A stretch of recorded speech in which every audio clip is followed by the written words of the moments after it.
Hey everybody, I'm SPOOFOMANIA, and as you can tell, 2011 is coming to a close. And it's the end of the year, and I'm going to count down my top 10 favorite movies of 2011.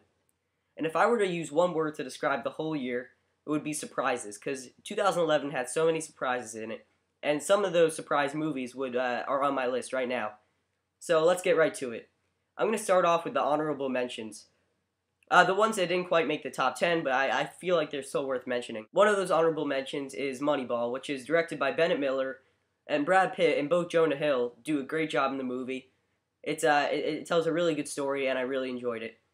Another honorable mention is Bridesmaids, which was just another, a really funny movie, and not too many movies this year made me laugh out loud, and that is one of them that made me laugh out loud.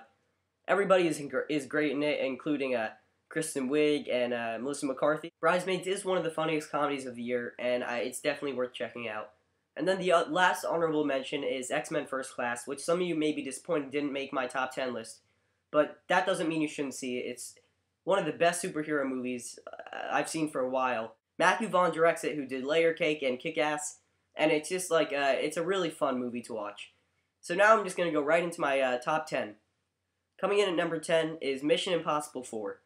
And this movie just really, like I said, was a year of surprises. This movie surprised me. I liked the third one, but I wasn't sure how the fourth one would be. And I ended up really liking it. Brad Bird, who directs it, does a great job. And the whole cast does a great job. And it's just a load of fun. It was probably the most fun you'll have at the movies all year.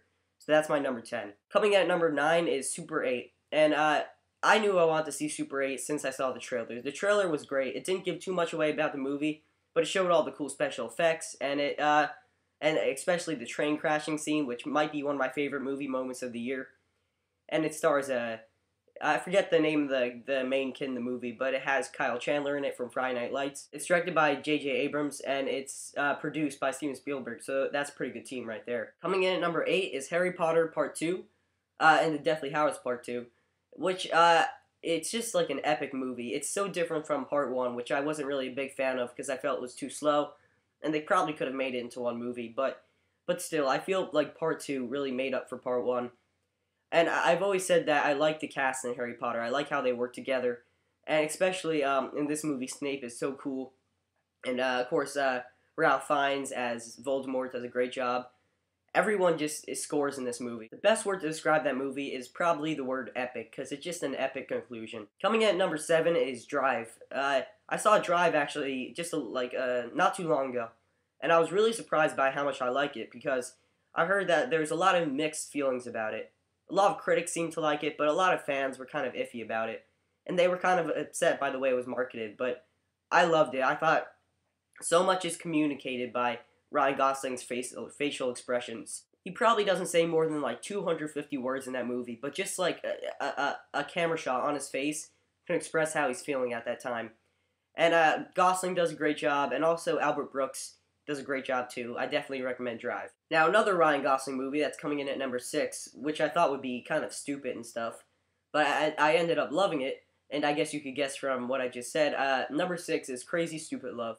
It's a great comedy, and it's not just a comedy, it's a romance, it's a drama, and I love Steve Carell, I love everyone in the cast in this movie. It's funny, it's dramatic, and it's really an honest look at a relationship, too. I even thought the kid in this movie, and usually kids in movies are kind of annoying, but this kid in this movie was actually really good, and I liked his performance. Crazy Stupid Love definitely shocked me, and I'm so surprised that it ended up on my list, but it was a great movie. Coming in at number 5 is Warrior.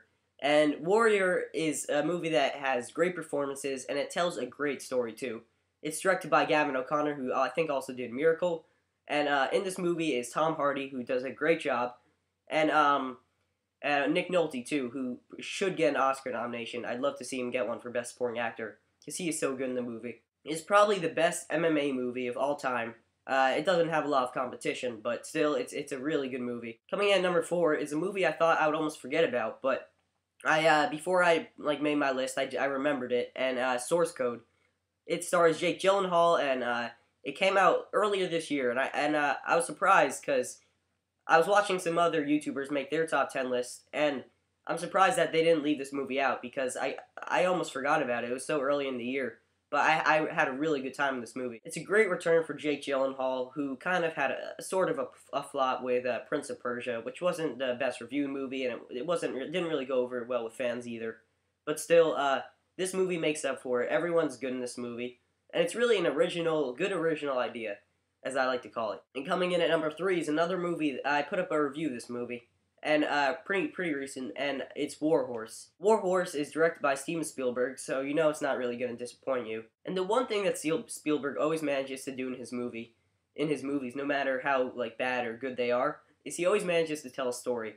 And the story revolves around this horse that kind of travels around to places and meets all these people, and kind of changes their lives. And I thought it was a beautiful movie that's beautifully directed. And it's one of the best movies of the year, definitely. My number 2 favorite movie of the year is Rise of the Planet of the Apes. Now, when I say 2011 was the year of surprises, this is what I mean. This is the biggest surprise of the year. I was so surprised about how much I love this movie. Andy Serkis, who plays Caesar, one of my favorite characters in any movie this whole year, he definitely does deserve an Oscar nomination. And there's been a lot of speculation about that.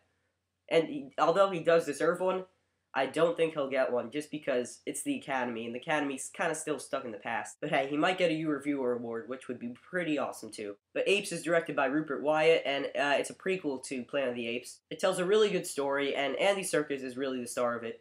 And it's so epic and fun to watch. I already got it on DVD the day it came out, and I'm definitely going to watch it a bunch of times. So here it is, my number 1 favorite movie of the year. It's a movie that I never had a doubt about. Since I saw the trailer, I'd been wanting to see it. And it's 50-50. It's about a young man, played by Joseph Gordon-Levitt, who finds out he has cancer. It's kind of his battle with it. And it shows what a good actor Joseph Gordon-Levitt is. And also, it shows that Seth Rogen could be comedic and dramatic in the same movie. I almost don't know what to say about this movie, because I just loved it so much. It's a tearjerker. I would be lying if I didn't say a tear or two dripped down my eyes when I was watching this movie in the theater. I love the chemistry between Joseph Gordon-Levitt and Anna Kendrick in this movie. But the main thing that I love about this movie, and I love pretty much everything about the movie, but the main thing I like is Will Reiser's screenplay. It seems so honest, and that it's so honest because this is pretty much his experience with cancer, this whole movie. And it's an original screenplay that's just really good. And I usually notice screenplays a lot in movies, and I love this one.